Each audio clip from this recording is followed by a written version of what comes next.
ఈరోజు రాష్ట్ర వ్యాప్తంగా జగన్మోహన్ రెడ్డి గారి పిలుపు మేరకు ప్రతి ఒక్క ఆర్డీఓ ఆఫీస్ ముందు ఈ కూటమి ప్రభుత్వం యొక్క అరాచకాలని, ముఖ్యంగా రైతుల పట్ల చూపించున్నటువంటి పక్షపాత వైఖరిని ఎండగట్టేందుకు ఈరోజు పెద్ద ఎత్తున ఉయ్యూరు ఆర్డీఓ ఆఫీస్ ఎదురుగా పామర్రు, పెనమలూరు నియోజకవర్గాలకు సంబంధించిన వైఎస్ఆర్ కాంగ్రెస్ పార్టీ కుటుంబ సభ్యులు, ముఖ్యంగా రైతులందరూ కూడా రోడ్డెక్కి ఈరోజు యూరియా గురించి అడుగుతూ ఉన్నారు. ఈ ప్రభుత్వాన్ని సబ్సిడీ ఏం అడగట్లేదు, సబ్సిడీ ఇవ్వండి అని అడగట్లేదు.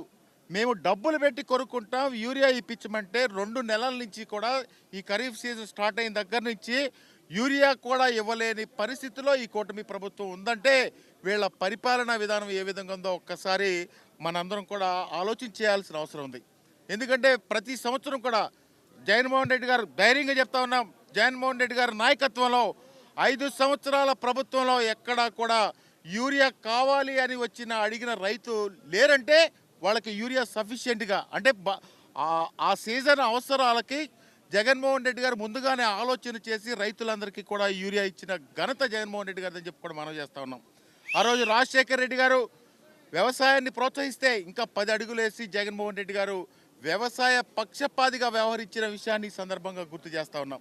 కానీ ఈ 15 నెలల కూటమి ప్రభుత్వంలో ఎంతసేపు కూడా దోచుకుందామా దాచుకుందామా అనే పద్ధతిలో వెళ్తూ ఉన్నారే తప్ప ఈ సమాజంలో ఉన్నటువంటి అన్ని వర్గాల ప్రజలంటే రైతులు, ముఖ్యంగా విద్యార్థులు, ఎవరిని కూడా మహిళల్ని పట్టించుకున్న పరిస్థితి ఈ కూటమి ప్రభుత్వంలో లేదంటే ఎంత సిగ్గుగా ఉందని చెప్పి కూడా ఈ సందర్భంగా మనం చేస్తూ ఉన్నాం. అదేమనంటే ఈరోజు చంద్రబాబు నాయుడు గారు డైరెక్ట్గా మీటింగులు పెట్టి ఎవరైతే యూరియా గురించి అడుగుతారో వాళ్ళందరినీ తొక్కేస్తాం, బొక్కలో వేసేస్తాం అని చెప్పి మాట్లాడుతూ ఉన్నారు. అంటే ప్రజల్ని బెదిరించి, ముఖ్యంగా రైతుల్ని బెదిరించే కార్యక్రమం ఈరోజు స్వయంగా ముఖ్యమంత్రి గారు చేయటం చాలా బాధాకరంగా ఉందని చెప్పి కూడా ఈ సందర్భంగా గుర్తు చేసుకుంటూ బాధపడతాను. ఎందుకంటే రైతులందరూ చెప్తా ఉన్నారు, వీళ్ళకి 5 సంవత్సరాల అధికారం ఇచ్చాం, ఇంకా వీళ్ళని 3.5 సంవత్సరాలు భరించాలంటే ఎంత మనకు ఓర్పు కావాలని చెప్పి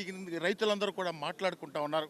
ముఖ్యంగా రైతులే కాదు, ఈ సమాజంలో అన్ని వర్గాల ప్రజలు కూడా ఎన్నికల ముందు చెప్పినటువంటి వాగ్దానాలన్నీ కూడా ఒక్కటి కూడా నెరవేర్చలేదు. ఆ రోజు ఏమి తోస్తే ఆ వాగ్దానాలు చేసేసారు. కానీ ఈరోజు ఏ వాగ్దానం కూడా అమలు మర్చే పరిస్థితులు కనపట్లేదని చెప్పి రాష్ట్ర ప్రజలందరూ, ముఖ్యంగా ఈ ప్రాంత రైతాంగం అంతా కూడా మాట్లాడుకుంటూ ఉన్నారు. మేము ఒకటే మనం చేస్తూ ఉన్నాం, సూపర్ సిక్స్ ఏదో అమలు చేసి ఏదో అనంతపురంలో మీటింగ్ పెడతా ఉన్నారు. నేను ఒకటే అడుగుతా ఉన్నా, చంద్రబాబు నాయుడు గారిని మీ ద్వారా సూపర్ 6 కాదు కదా, సింగిల్ రన్ కూడా కొట్టలేదని చెప్పి ఈ సందర్భంగా గుర్తు చేస్తూ ఉన్నాం. కానీ ఏదో ఒక రోజున ప్రజలందరూ కూడా రోడ్డు మీదకి వచ్చి వెళ్ళని రోడ్ల మీద కూడా తిరగకుండా చేసే కార్యక్రమం జరుగుతుందని చెప్పి కూడా ఈ సందర్భంగా తెలియజేసుకుంటూ, చంద్రబాబు నాయుడు గారు అక్కడ ఆ కార్యక్రమాలు చేస్తే దోచుకుందామా అనే కార్యక్రమాలు చంద్రబాబు నాయుడు గారు చేస్తూ ఉంటే వీళ్ళ శాసనసభ్యులు గ్రామాల్లో వీళ్ళ అరాచకాలు అదుపు లేవు. ముఖ్యంగా పామరు నియోజకవర్గంలో ఎంత దారుణమైన పరిస్థితులు నెలకొన్నాయంటే, లంకపల్లి గ్రామంలో ఎప్పటి నుంచో అనాదిగా వాళ్ళు సాగు చేసుకుంటున్నటువంటి భూముల్ని సొసైటీ ఎప్పటి నుంచో వాళ్ళు రిజిస్టర్ అయ్యి సొసైటీగా ఫామ్ అయ్యి వాళ్ళు చేసుకుంటా ఉంటే ఈరోజు రీసర్వే పేరుతో అక్కడ తెలుగుదేశం పార్టీ నాయకులు వాటా వేసుకుని ఈ సర్వే నెంబర్లో మాకు ఇన్ని ఎకరాలు, ఈ సర్వే నెంబర్లో మాకు ఇన్ని ఎకరాలు అని చెప్పి అక్కడ అరాచకం సృష్టిస్తూ సొసైటీ, ముఖ్యంగా ఎస్సీ బీసీ సొసైటీలన్నీ కూడా నిర్వీర్యం చేసే కార్యక్రమం జరుగుతూ ఉంది. అదేవిధంగా పామరు నియోజకవర్గంలో శాండ్ ఫ్రీగా ఇస్తామని చెప్పారు. కానీ ఈరోజు అక్కడ స్వయంగా ఆ స్థానిక శాసనసభ్యుడు వాళ్ళ బంధువర్గాన్ని పెట్టుకుని ఈరోజు దాదాపుగా 15,000 రూపాయలు లారీ, అంటే ఈ వర్ల కుమార్ రాజాకే చంద్రబాబు నాయుడు గారు ఫ్రీగా ఇచ్చినట్టు నాకు అనిపిస్తూ ఉంది. కానీ ప్రజలకి ఎక్కడ కూడా 15,000 రూపాయలు లారీకి వసూలు చేస్తూ ఉన్నారంటే ఎంత అరాచకం అనేది ఒక్కసారి ఆలోచించాలి. అదేమనంటే ఈ శాసనసభ్యుడు తిరుగుతూ యూరియా గురించి ఎక్కడా కూడా సమస్య లేదు, కానీ ఇక్కడ కైలే అనిల్ కుమారు వైఎస్ఆర్ కాంగ్రెస్ పార్టీ వాళ్ళు వివాదం సృష్టిస్తారని చెప్తున్నారు. కానీ ఈరోజు ఆయన్ని అడుగుతా ఉన్నా, ఏ గ్రామంలో ఎంతమంది క్యూలో ఉన్నారో ఒక్కసారి ఆలోచించేయవలసిందిగా మనం చేస్తూ ఉన్నాం. అంటే వీళ్ళు ఎంతగా దిగజారిపోయారంటే రేషన్ బియ్యం మాఫియా కూడా జరుగుతోంది పామరు నియోజకవర్గంలో. అంటే రేషన్ బియ్యం అంటే ఆయనకి సంబంధించిన వ్యక్తి వచ్చి రేషన్ బియ్యం కొనుక్కుంటాడంట, ఈయనకి కిలోకి 4 రూపాయలు ఇవ్వాలంట. అంటే ఎంత దారుణమైన పరిస్థితి! రేషన్ బియ్యం కూడా అమ్ముకునే పరిస్థితికి ఎమ్మెల్యే దిగజారిపోయాడు. ఎంత దారుణమైన పరిస్థితి! అన్నీ కూడా ప్రజలు ఏంటంటే వాళ్ళు దురదృష్టంగా భావిస్తూ ఉన్నారు. ఈ శాసనసభ్యుడిగా ఎన్నికవడం, చంద్రబాబు నాయుడు గారు ముఖ్యమంత్రి అవడం, ఇవన్నీ కూడా తప్పకుండా కూడా రోడ్ల మీద కూడా తిరిగే పరిస్థితులు ఉండవు. ఈ సందర్భంగా తెలియజేసుకుంటూ, మీకు ధైర్యం ఉంటే, దమ్ము ఉంటే వైఎస్ఆర్ కాంగ్రెస్ పార్టీ మీద ఆడవడం కాదు, మీరు యూరియా సప్లై చేయండి అంతే తప్ప యూరియాకేమో లైన్లో అందరూ రైతులు నిలబడి ఉంటారు, మీరేమో వైఎస్ఆర్ కాంగ్రెస్ పార్టీ వాళ్ళు వచ్చి అరాచకాలు చేస్తారని చెప్తూ ఉంటారు. మీకు చిత్తశుద్ధి ఉంటే, రైతుల పక్షాన మీకు చిత్తశుద్ధి ఉంటే మీరు ప్రతి గ్రామంలో కూడా ఎంత యూరియా కావాలో అంత సప్లై చేయండి. సప్లై చేసి మీ చిత్తశుద్ధి నిరూపించుకోమని చెప్పి ఈ సందర్భంగా పామరు, పెనమలూరు నియోజకవర్గ ప్రజల తరపున మేము ఈ ప్రభుత్వాన్ని డిమాండ్ చేస్తా ఉన్నాం అని చెప్పి కూడా ఈ సందర్భంగా తెలియజేస్తా ఉన్నాం. మనం 40 ఏళ్ళ ఇండస్ట్రీ నాది. నాకు పరిపాలన మీద నేను పెద్ద విజనరీ అని చెప్పుకునేటువంటి ఈ చవట దద్దమ్మ ముఖ్యమంత్రి గారు నారా చంద్రబాబు నాయుడు గారు ఒక విజనరీ ఏంటో ఈనాడు రైతులకి కనీసం రైతు భరోసా కేంద్రాల ద్వారా ఆనాడు ఈ క్రాపింగ్ చేసి జగన్మోహన్ రెడ్డి గారు ప్రతి రైతుకి కూడా ఎటువంటి కష్టం లేకుండా ఎరువులు అందజేసినటువంటి ఘనత జగన్మోహన్ రెడ్డి గారు అయితే, కేవలం అధికారంలోకి వచ్చిన రోజు నుంచి కూడా ఎగతాళి హేళన చేయడానికి మాత్రమే పరిపాలన మీద దృష్టి, కనీసం అవగాహన లేనటువంటి చవట దద్దమ్మ ముఖ్యమంత్రి ఎవరు ఉన్నారంటే అది నారా చంద్రబాబు నాయుడు గారు. ఎందుకన్నా ఈ మాట గట్టిగా అంటున్నానంటే, మీరు చూస్తూ ఉంటారు, చెప్తా ఉన్నారు నాకు అనుభవం ఉంది, నేను చాలా పండితుడిని, నేను బాగా గణించాను, నాకు అపారమైనటువంటి అనుభవం ఉన్నటువంటి వ్యక్తిని నేనని చెప్పుకుంటూ ఉంటాడు. నేను అడుగుతా ఉన్నా, ఖరీఫ్ స్టార్ట్ అయ్యి 2 నెలలు అయింది, కనీసం మేము వైఎస్ఆర్ కాంగ్రెస్ పార్టీ తరఫున జూన్ నెలలో వచ్చి ఆర్డీఓ గారికి రిప్రజెంటేషన్ ఇచ్చి, అయ్యా ఖరీఫ్ సీజన్ స్టార్ట్ అవుతుంది, ఇక్కడ ప్రయాణమైనటువంటి పంటలు వేసుకునేటువంటి పరిస్థితుల్లో ఓన్లీ వరి సాగు ఎక్కువ ఉంటా ఉంటుంది కాబట్టి విస్తీర్ణాలతో సహా మేము అందజేయడం జరిగింది. మరి కనీసం ఎన్ని ఎకరాలు సాగులోకి వచ్చింది, ఎన్ని ఎకరాలకి ఎన్ని టన్నులు మెట్రిక్ టన్నులు యూరియా అవసరం వద్దనేది కూడా కనీస జ్ఞానం, ఇంకిత జ్ఞానం, కనీస సమాచారం సేకరించినటువంటి చేతగానటువంటి కూటమి ప్రభుత్వం ఇవాళ ప్రగల్భాలు చెబుతారు. వాళ్ళ జరిగిన తప్పుని మీదేసుకుని మేము సరి చేసుకుంటాం, సరిదిద్దుకునేటువంటి మార్గాలు అన్వేషించుకోకుండా ఇవాళ గౌరవ ముఖ్యమంత్రి గారు చెప్తా ఉన్నారు, వ్యవసాయం చేయడం దండగా, రైతులు వరి సాగు చేయటం దండగా, చేయమాకండి, చేస్తే మేము కొనలేము, గిట్టుబాటు ధరలు లేవు అంటే నేను అడుగుతా ఉన్నా. మొన్న ఒకటి చెప్తా ఉన్నారు, ఎన్టీ రామారావు గారు ప్రవేశపెట్టినటువంటి 2 రూపాయల కిలో బియ్యం ప్రకారం పథకం ప్రవేశపెట్టిన తర్వాత అందరూ ఎక్కువ రైస్ తినడం వలన అందరికీ కార్బోహైడ్రేట్స్ ఎక్కువైపోయి తినడం వలన ప్రోటీన్స్ అన్నీ అయిపోయి షుగర్లు వస్తూ ఉన్నాయని చెప్పకనే చెప్తా ఉన్నావు. నువ్వు రైతు పక్షపాతివి కాదు, నువ్వు రైతులను మోసం చేస్తావు, రైతులను దగా చేస్తావు. ఇదివరకు ఏదైతే నువ్వు చెప్పావో రైతులు వ్యవసాయం చేసుకుంటాం అని దండగా ఏదైతే చెప్పావో అది సార్థకత చేసుకుంటున్నావు. ఇవాళ జరుగుతున్నటువంటి ఈ పరిస్థితులు రైతులకి వెన్నుదన్నుగా జరిగినటువంటి ఈ అక్రమాలకి, లేకపోతే రైతులకు ఇవ్వాల్సినటువంటి ఇన్పుట్ సబ్సిడీ గడిచినటువంటి సంవత్సరం 2024 సంవత్సరంలో నువ్వేం చెప్పావు? జూన్లో పరిపాలనలోకి రాగానే జూన్ నెల నుంచి నేను 20,000 చెల్లిస్తానని చెప్పినటువంటి ఈ గనుడు గడిచినటువంటి సంవత్సరం ఎగ్గొట్టినటువంటి పరిస్థితి.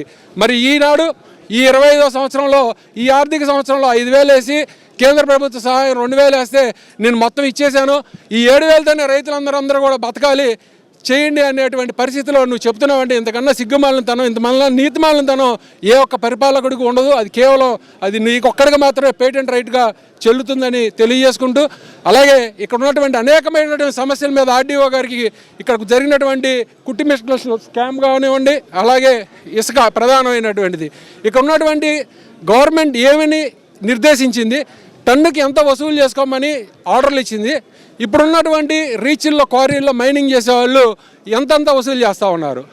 ఇందాక మా శాసనసభ్యులు, మాజీ శాసనసభ్యులు అనిల్ గారు చెప్పినట్టు ఈ బారు వెళ్దాం రండి, మేము చెప్పడం కాదు, మేము అభియోగం చేయడం రాదు, మీ ప్రెస్ మీడియా, మీ పోనీ తెలుగు ఛానల్ అన్నీ కనుక మీరందరూ ఏదో ఒక పత్రికలు కొన్నిటి మీద బురజిల్లే కార్యక్రమం ఉన్నాయి కాబట్టి మీరే రండి, మీ పచ్చ మీడియానే తీసుకుని వెళ్తాం రండి.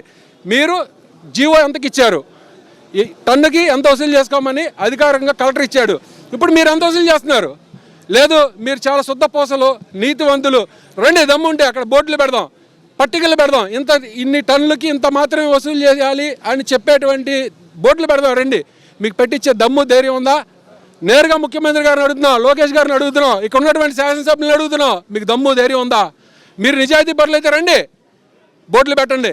టన్నుకి ఎంత వసూలు చేయమని గవర్నమెంట్ నిర్దేశిస్తే అంత మాత్రం వసూలు చేయండి. మిగతా డబ్బులంతా దాచుకో పంచుకో అనే ప్రక్రియ తప్పితే రైతులు పడుతున్నటువంటి అగచాట్లని కనీసం వాళ్ళు తెలియజేసుకునేటువంటి కార్యక్రమానికి కూడా మాకు కార్యక్రమానికి పర్మిషన్లు ఇచ్చి వెంటనే అర్ధరాత్రి 12 గంటలకి దాన్ని నిలుపుదల చేసేటువంటి కార్యక్రమం.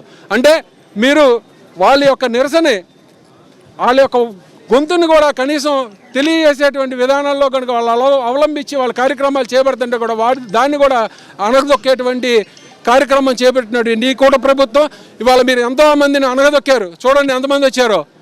మీరు తాత్కాలికంగా మీరు మమ్మల్ని అణగదొక్కగలరు కానీ శాశ్వతంగా ఎప్పటికీ జగన్మోహన్ రెడ్డి గారు రైతు పక్షపాతి, రైతుల తరపున ఎల్లప్పుడూ ఎన్ని కష్టాలు వచ్చినా నష్టాలు వచ్చినా ఆయన రైతుల తరపున పోరాటం చేస్తారు. ఆయన అడుగుజాడలో మేమందరం కూడా ప్రయాణం చేస్తామని, రైతులకు ఎటువంటి కష్టం వచ్చినా ఇటువంటి పోరుబాట్లు ఎన్నైనా సరే ఎంతవరకు వెళ్ళినా సరే చేస్తామని మీ ద్వారా తెలియజేసుకుంటా ఉన్నాం.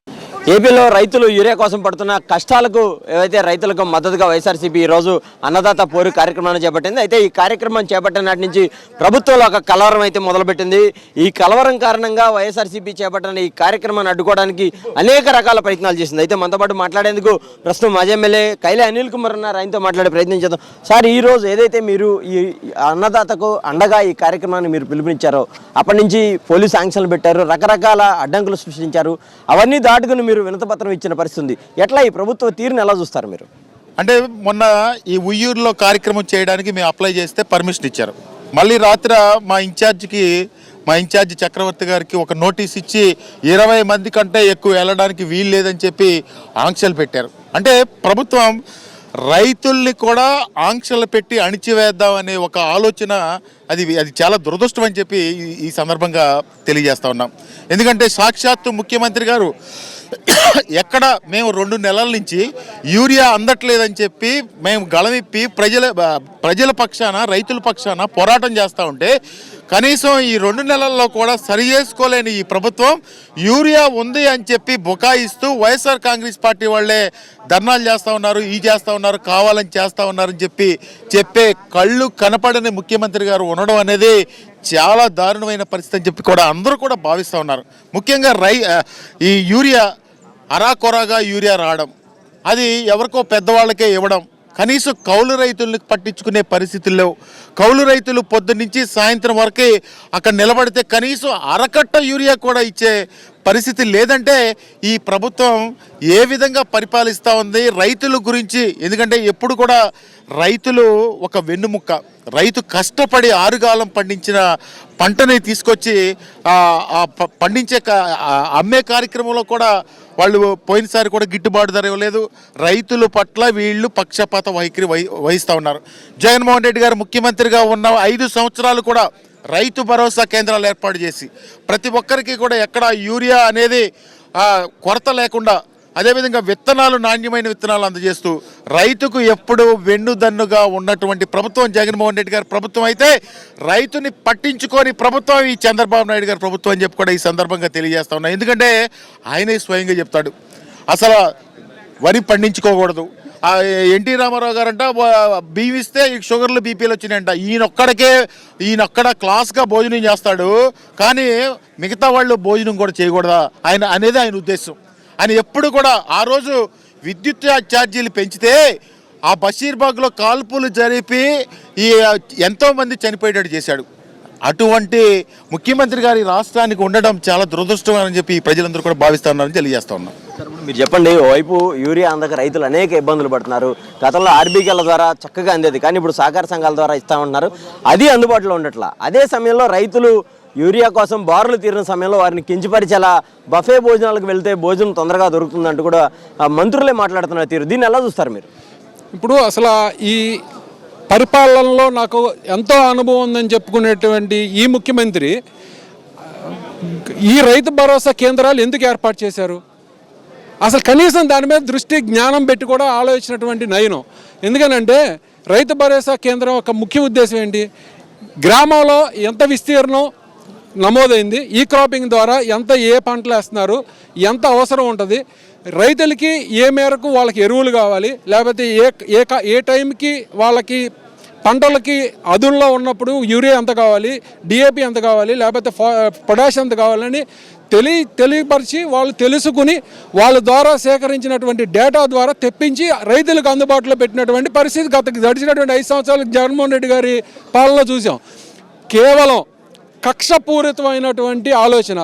ఎక్కడ రైతు భరోసా కేంద్రాల ద్వారా ఈ కార్యక్రమాలన్నీ చేస్తే వైఎస్ జగన్మోహన్ రెడ్డి గారు తీసుకున్నటువంటి నభూతన భవిష్యత్తు లాంటి కార్యక్రమాలు ఎక్కడ ప్రజల్లోకి చిరస్థాయిగా అలా నిలిచిపోతాయి అనేటువంటి ఒక తప్పుడు ఆలోచనతో ఆ రైతు భరోసా కేంద్రాలు నిర్వీర్యం చేసి తద్వారా చేతగాని పరిస్థితుల్లో ఏ పంట ఎంత వేసారో విస్తీర్ణం కూడా తెలియనటువంటి పరిస్థితిలో ఇప్పుడున్నటువంటి యంత్రాంగం ఉంది. మేము గడిచిన జూన్లోనే మా అధ్యక్షులు పేరు నాని గారి అధ్యక్షత మేము వచ్చి ప్రతి నియోజకవర్గంలో కూడా మేము ఆర్డీఓ గారికి వినతి పత్రాలు ఇచ్చి, అయ్యా మా విస్తీర్ణం సుమారుగా నాకు పెనలూరు నియోజకవర్గంలో 35,000 ఎకరాల పైచీలకు ఉంది, మాకు ఇంత అవసరం ఉంటుంది, ఇక్కడ ఇప్పుడు కూడా అరకట్ట కూడా దొరకనటువంటి పరిస్థితి, మీరు తక్షణమే చర్యలు తీసుకోకపోతే రైతాంగం తీవ్రంగా నష్టపోద్దని చెప్పి మేము అనేకసార్లు మొరలు పెట్టుకున్నాం. మా మొరలన్నీ కూడా పెడచేవని పెట్టినటువంటి పరిస్థితి. అధికారులు ఏం చేస్తూ ఉంటారు? అక్కడ ముఖ్యమంత్రి దీని రావాల్సినటువంటి కోటాని బ్లాక్ మార్కెట్కి తరలించి బాబు కొడుకులు ఇద్దరు కూడా దోచుకో పంచుకో అనే విధానాన్ని పూర్తి స్థాయిలో అవలంబించి ఈ రైతుల యొక్క కష్టాలకి నష్టాలకి వాళ్ళ యొక్క కన్నీళ్ళకి కారణమైనటువంటి పరిస్థితి. సకాలంలో కనుక ఎరువు కనుక యూరియా కనుక వేయకపోతే పంటలో దిగుబడి రానటువంటి పరిస్థితి. ఇది కనీసం జ్ఞానం తెలీదా? ముఖ్యమంత్రి గారికి తెలీదా అని అడుగుతా ఉన్నా. ఆకలి వేసినప్పుడు అన్నం పెట్టాలి తప్పితే, అలాగే అదుల్లోకి వచ్చినప్పుడు ఎరువులు వేయాలి తప్పితే అదును దాటిన తర్వాత ఎరువులు వేయటం వలన ఉపయోగం లేదనేది ఆయనకి ఆ మాత్రం తెలియదా? బహుశా నేను అనుకుంటాం ఆయన 2 ఎకరాల రైతే కాబట్టి, ఆయన ఎప్పుడు వ్యవసాయం చేయలేదు కాబట్టి ఆయనకి రైతులు అంటే ఏంటి, రైతుల కష్టాలు అంటే ఏంటి, రైతుల యొక్క అవసరాలు ఏంటో కనీస జ్ఞానం లేనటువంటి, అవగాహన లేనటువంటి ముఖ్యమంత్రి ఎవరు ఉన్నారంటే అది నారా చంద్రబాబు నాయుడు గారు. మరి అటువంటి పరిపాలనలో మనం ఉంటాం, మనం చేసుకున్నటువంటి దౌర్భాగ్యంగా మేము భావిస్తూ ఉన్నాం. అయితే ఖచ్చితంగా ఏదైతే రైతులకు యూరియా అందించడంలో ప్రభుత్వం విఫలమైంది, ప్రభుత్వం మీద ఒత్తిడి తెచ్చి రైతులందరికీ కూడా యూరియా అందే వరకు కూడా తమ పోరాటం కొనసాగిస్తామని వైఎస్ఆర్సీపీ నేతలు చెప్తున్న పరిస్థితి కనబడుతుంది. కెమెరా పర్సన్ వంశీతో అశోక్, సాక్షి టీవీ, ఉయ్యూరు నుంచి. ఇప్పుడు ఈరోజు రైతు భరోసా కేంద్రాలు కాదు, ఏదైతే సహకార సంఘాలు వద్ద మహిళలు కూడా కొంతమంది రైతులు ఎవరైతే కూడా క్యూలో నిలబడుతున్న పరిస్థితి, కొత్త యూరియా కట్టడానికి అనేక ఇబ్బందులు పడుతున్నారు. అసలు ఓవరాల్గా ఇక్కడ యూరియా కొరత లేదనేమో ప్రభుత్వం చెప్తుంది. ఎట్లా చూస్తారు? ఆయనకి ఫస్ట్ నుంచి రైతులన్నా గ్రామీణ వ్యవస్థ అన్న చాలా చిన్నచూపు. జగన్మోహన్ రెడ్డి గారు పెట్టిన రైతు భరోసా కేంద్రం పేరు మార్చినంత ఈజీ అయితే కాదండి రైతులు భరోసా కల్పించం. రైతు ఏడ్చిన రాజ్యం ఖచ్చితంగా వీళ్ళ రాజ్యం త్వరలో కూలిపోతుంది. అదేమంటే రైతుల్ని అందరికీ అన్నం పెట్టే అన్నదాతల్ని మీరు బఫేలో నుంచుని, బఫేలో అయితే నుంచోరా అని అన్నం పెట్టే అన్నదాతలు ఇంత ఘోరంగా అవమానిస్తున్నారంటే ఈ రైతుల్ని ఈ రకంగా ఏడిపించి ఇంత క్షోభ పెట్టి రైతు ఏడ్చిన రాజ్యం, ఎద్దు ఏడ్చిన వ్యవసాయం చరిత్రలో ఎప్పుడూ నిలవలేదండి. ఈ కూటమి ఖచ్చితంగా కూలిపోతుంది. రైతుల్ని ఇంత క్షోభ పెట్టిన అదేంటి, రైతుల్ని మీ తోకలు కత్తిరిస్తా ఉంటారా? రైతులు తోకలు కత్తిరిస్తాం, మిమ్మల్ని జైలు వేస్తాం. మీకు మొన్న 7,000 వేసాం. ఏంటండి అన్నం పెట్టే అన్నదాతలు అంటే ముష్టి వాళ్ళ కనిపిస్తున్నారు మీకు? ఒక్క సంవత్సరం మాది కాదు అని రైతులు అందరూ కాడి కింద పడేస్తే అన్నం దొరుకుతుందా? అదేమంటే అన్నం తింటమేంటి, అన్నం తినకూడదు, మీరు వరి పండించొద్దంటారు. ఈ డెల్టా ప్రాంతంలో ఏం పండిస్తారండి? వరి తప్ప. మా భూమి స్వాగోళ పరిస్థితి, మా సాయిల్ యొక్క ఇది, మేము వరినే పండించాలి. మాకు వరే పండుతుంది. ఇక్కడ వాణిజ్య పంటలు మా నేలలో పండవు. మీరు వరి పండించొద్దంటే ఏం పండించాలి మేము ఇక్కడ? మీరు దేనికి భరోసా కల్పించకుండా రైతుకు ఒక భరోసా లేదు. కానీ జగన్మోహన్ రెడ్డి గారు ప్రవేశపెట్టిన రైతు భరోసా కేంద్రాలకు మాత్రం పేరు మార్చేశారు. పేరు మార్చినంత ఈజీ కాదండి రైతులకు భరోసా కల్పించడం అంటే. విత్తు దగ్గర నుంచి విక్రయం వరకు జగన్మోహన్ రెడ్డి గారు ఏ విధంగా పరిపాలించారు, మీరు ఇవాళ ఏ విధంగా పరిపాలించారు? ఎరువుల కొరత, విత్తనాల కొరత. అసలు రైతులు అంటే ఎంత చిన్న చూపు అంటే, చివరికి ఆయన ఎలా అంటే మీ తోకలు కత్తిరిచ్చేస్తాం, మిమ్మల్ని జైలు వేసేస్తాం, భయభ్రాంతులు చేస్తారు. మొన్న చిన్నముత్తేవలో మా పక్క గ్రామంలో ప్రైవేటు వాళ్ళకి పంపించే లారీని ఆపినందుకు అందరినీ వదిలిపెట్టి కేవలం మా వైఎస్ఆర్ కాంగ్రెస్ పార్టీ వాళ్ళ మీద మాత్రమే కేసులు పెట్టడం. అదేమంటే అందరూ రైతులు ఉండరా అండి? పార్టీల్లోనూ ఉంటారు రైతులు, అన్ని పార్టీల్లోనూ రైతులు ఉంటారు, ప్రతి పార్టీలోనూ రైతులు ఉంటారు. రైతులు లేని రాజ్యం ఎక్కడ ఉందండి? నిన్న మొన్న చూసాం, 17 మెడికల్ కాలేజీని ప్రైవేట్ చేసేసి పీపీపీ విధానం అంట. ప్రతిదీ ప్రైవేట్ సెక్టార్ చేసేస్తే, ప్రభుత్వ అన్నింటినీ తీసుకెళ్ళి ప్రైవేట్ సెక్టార్ చేసేస్తే ప్రజలు ఏమైపోవాలి? ప్రజల ఆరోగ్యానికి ఆల్కొదిలేశారు.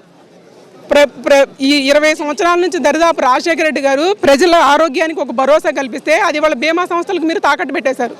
ఏ ఉద్దేశంతో ఇలా చేస్తున్నారు? బీమా సంస్థలకు పెట్టడం ఏంటండి? ఆరోగ్యశ్రీని పాడు చేసేశారు. ప్రభుత్వ రంగాలన్నింటినీ విద్యా వ్యవస్థను నాశనం చేసేస్తున్నారు. పిల్లలకి ఫీజు రియంబర్స్మెంట్ కింద విద్యార్థులకు లేదు, రైతులకు లేదు, మహిళలకు లేదు, ఎవరికి లేదు. సూపర్ 6 మేమేదో వేడుకలు చేస్తూ ఉన్నారు. ఎలా చేస్తారు వేడుకలు? మీరు ఏ సూపర్ 6 ఎవరికి ఇచ్చారు? మీరు ఇచ్చిన హామీలు ఏంటి? మీరు ఇవాళ చేస్తుందండి. బాబు రావాలి, జాబు రావాలన్నారు. ఎవరికి వచ్చిన జాబు? మీ బాబుకు మాత్రమే వచ్చిన జాబు. ఇవాళ నిరుద్యోగం మీరు అబద్ధాలు చెప్తే నిజమైపోదు. మన దేశంలో నిరుద్యోగంలో 3వ స్థానంలో ఉందంట మన రాష్ట్రం. అది ఎవరో చెప్పరో, ఎవరో చూపించరో. ఈ దారుణమైన ఎల్లో మీడియా నిజాలని అబద్ధంగా మాత్రమే చూపిస్తుంది కనీసం. ఇది చాలా దారుణమైన విషయం అండి. రైతులకు క్షోభ ఖచ్చితంగా ఈ కూటమి ప్రభుత్వానికి తగులుతుంది. ఖచ్చితంగా కుప్పకూలిపోతుంది ప్రభుత్వం.